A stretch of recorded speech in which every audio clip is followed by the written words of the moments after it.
Ndagusuhuje mukunzi wacu ari nako naguha ikaze. Iyi ni KN Radio ishakira urukumbi ry'amakuru agezweho mu Rwanda ndetse no hanze y'u Rwanda. Mu gihugu cy'u Rwanda hongeye kumvikana inkuru nziza cyane yashimishije cyane abatuye mu gihugu cy'u Rwanda. Mbese iyi nkuru yatumye benshi mu banyarwanda bahuza ibiganza bagakoma amashyi. Yaba ari iyihe? Mbese yabijyanye n'iki? Mbese n'iki abaturage, inzego z'ubuyobozi cyangwa izindi nzego muri rusange zaba zatangaje nyuma y'uko mu Rwanda humvikanye inkuru nziza cyane? Ibi ndetse n'ibindi bigiye bitandukanye nibyo bikubiye mu makuru twaguteguriye uyu munsi. Icyakora cyo tugusaba nuko wadutera inkunga uyu munsi maze ukaramuse amakuru yacu. Urabona ijambo subscribe cyangwa sabone utukandaho, n'akazugira kaza nako ntugasige nako tugakandaho.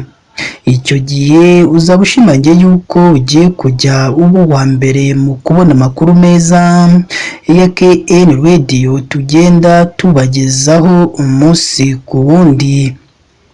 Reka twitse gatoya ubundi tuze tubavira imuzi n'imuzingo iby'amakuru yatumye benshi mu banyarwanda bongera gukoma amashyi kubera iyo nkuru yari itashye mu banyarwanda.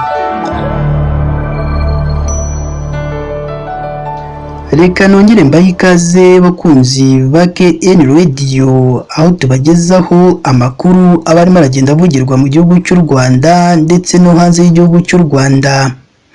Nyuma y'uko mu gihugu cy'u Rwanda hakunze kwakira inama mpuzamahanga zigiye zitandukanye, kuri ubu abanyarwanda bakiriye inkuru nziza ubwo hatangazwaga ko u Rwanda rwahawe kwakira iyindi nama ikomeye cyane hano ku butaka bw'u Rwanda. Kuri ubu u Rwanda rwongeye guhabwa kwakira inama yiga ku iterambere ry'iby'indege muri Afurika, Aviation African Summit Exhibition, izaba muri 2025.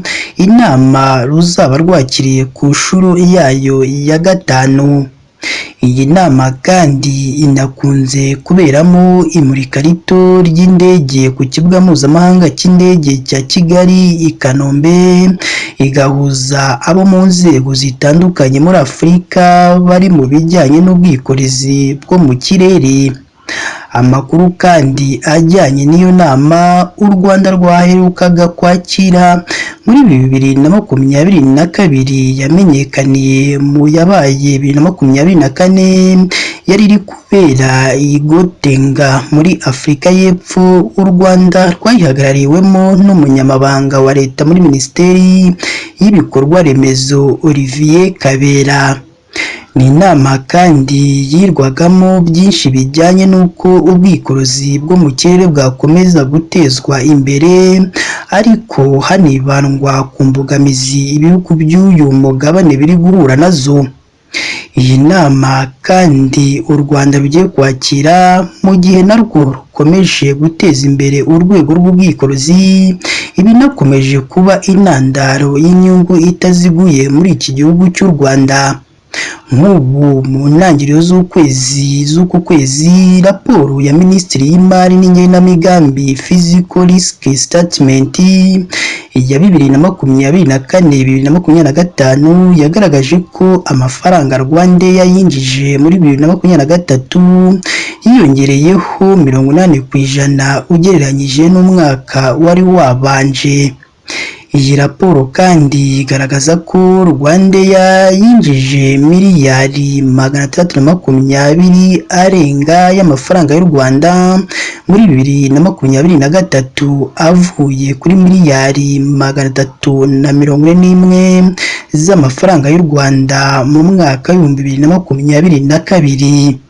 Bijyanye kandi no guteza imbere abari mu bihererekane rw'ubwikorezi bwo mu kirere binyuze muri gahunda zitandukanye, ibigira u Rwanda igicumbi cy'urwo bwikorezi haba muri Afurika no mu isi muri rusange. Nk'ubu muri Kamena 2024 ikigo cy'u Rwanda gitanga ubumenyi mpuzamahanga mu bijyanye n'indege za gisivile Rwanda Civilian Aviation Training Innovation Center byari ku mpamvu zo kurema abanyamwuga bahagije bakora mu bijyanye n'ubwikorezi bwo mu kirere, abanyeshuri bagahabwa ubumenyi bwose busabwa bujyanye n'iby'indege.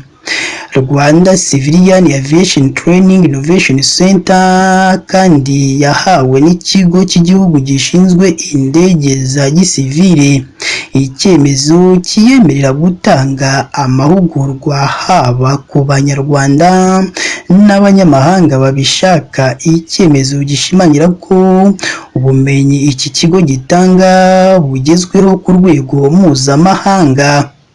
Abanyarwanda bumvise iyi nkuru bayakiranye yombi ko iyo nama izitabirwa na benshi kandi izigiye, kuko benshi mu banyarwanda ntabwo bafite ubumenyi ku bijyanye n'indege.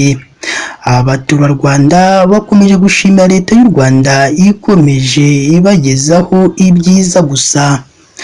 Ni ntaha natwe dusoreje amakuru yacu y'uyu munsi. Niba ari ubwa mbere udusuye, ndakwinginze mukunzi wacu, jya munsi y'iyo nkuru urabona ijambo subscribe cyangwa se abone, utukandaho n'akazugira kaza nako ntugasige nako tugakandaho. Icyo gihe uzaba ushimangiye yuko ugiye kujya uba uwa mbere mu kubona amakuru meza ya KN Radio tugenda tubagezaho umunsi ku wundi.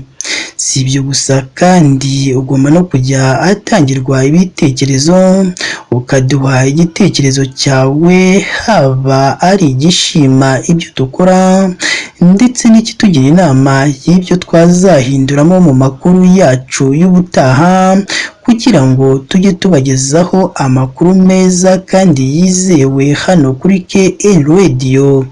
Si ibyo gusa kandi ugomba no gufata iyi nkuru mu gihe umaze kuyumva ukayisangiza abandi, kugira ngo bumve aho amakuru meza ari, ko nta handi ari hano kuri KN Radio. Mukomeze mugire ibihe byiza kandi Imana yo mu ijuru ijye ikomeza ibane namwe umunsi ku wundi.